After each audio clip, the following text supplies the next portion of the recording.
रत्नागिरी जिल्ह्यामध्ये आज सकाळपासूनच पुन्हा एकदा पावसाच्या कोसळधारा या ठिकाणी पाहायला मिळत आहेत। हवामान खात्यानं पुढचे 4 दिवस कोकणामध्ये अतिवृष्टी होईल असा अंदाज व्यक्त केलेला आहे। आज देखील हवामान खात्याचा या ठिकाणी ऑरेंज अलर्ट या ठिकाणी पाहायला मिळतोय। गेले 2 दिवसांपासून पावसानं या ठिकाणी विश्रांती घेतलेली होती, मात्र आज सकाळपासूनच पुन्हा एकदा पावसाची संततधार या ठिकाणी पाहायला मिळते आहे।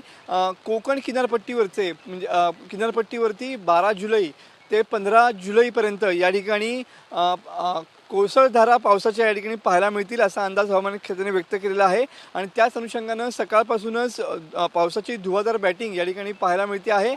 दक्षिण आणि उत्तर रत्नागिरीमध्ये दोन्ही ठिकाणी या ठिकाणी मुसळधार पाऊस होताना पाहायला मिळतोय। 1 जूनपासून आजपर्यंत पावसानं या ठिकाणी जवळपास 1400 मिलीमीटरची सरासरी ओलांडलेली आहे। म्हणजेच एकूण पावसाची जी सरासरी आहे ती 38% या ठिकाणी पावसानं आपला जो कोटा आहे तो पूर्ण केलेला पाहायला मिळतोय।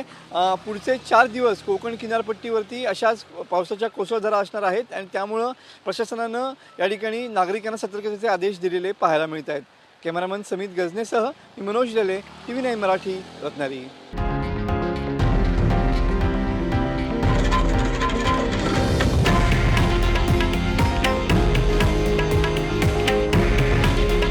हे आहे देशातील नंबर 1 न्यूज नेटवर्क आणि आपण पाहत आहात TV9 मराठी। काळजी तुमची, हित महाराष्ट्राचं।